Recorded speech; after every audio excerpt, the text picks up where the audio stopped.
You're looking for a car that's easy to park, but you can fit your entire family inside. Well, here's something new from Ford. It's the B-Max, which replaces Ford Fusion, a car with sex appeal of a washing machine.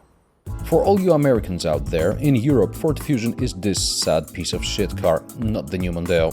B-Max is entering the market filled with competitors like the Citroen C3 Picasso, Kia Venga and its sibling Hyundai iX20, Opel Meriva, Skoda Roomster, Toyota Verso S.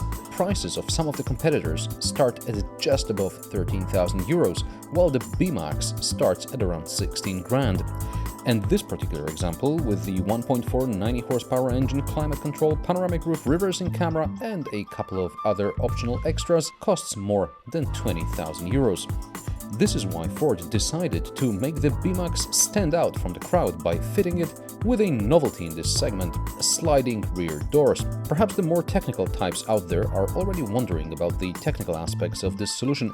How did they manage to fit all that in a car that measures less than 410 centimeters? By removing the B-pillar.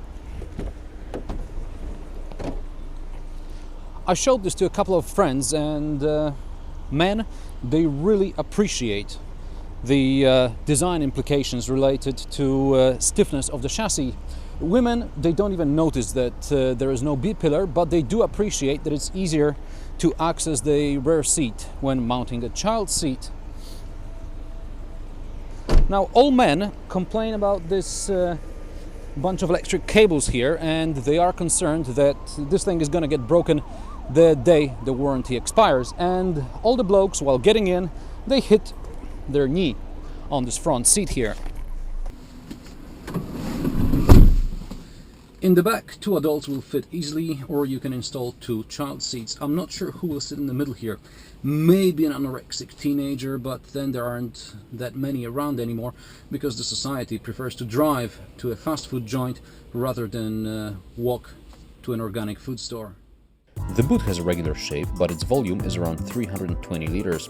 That's around 100 liters less than in Kia Venga or Toyota Verso S. In the front I'm rather comfortable. I'm not a fan of this radio with hundreds of tiny buttons, but the AC panel reminds me of Jaguar, especially these 2 little knobs here for adjusting the airflow and temperature. The B-Max is supposed to be a city car, so Ford gave journalists test models which are equipped with the least powerful but the cheapest 1.4 Duratec engine. And for most of the time, it's more than sufficient. Okay, so once or twice I had to rev it above 3,000 revs and the engine doesn't really like it. But in everyday traffic, I don't really need anything more.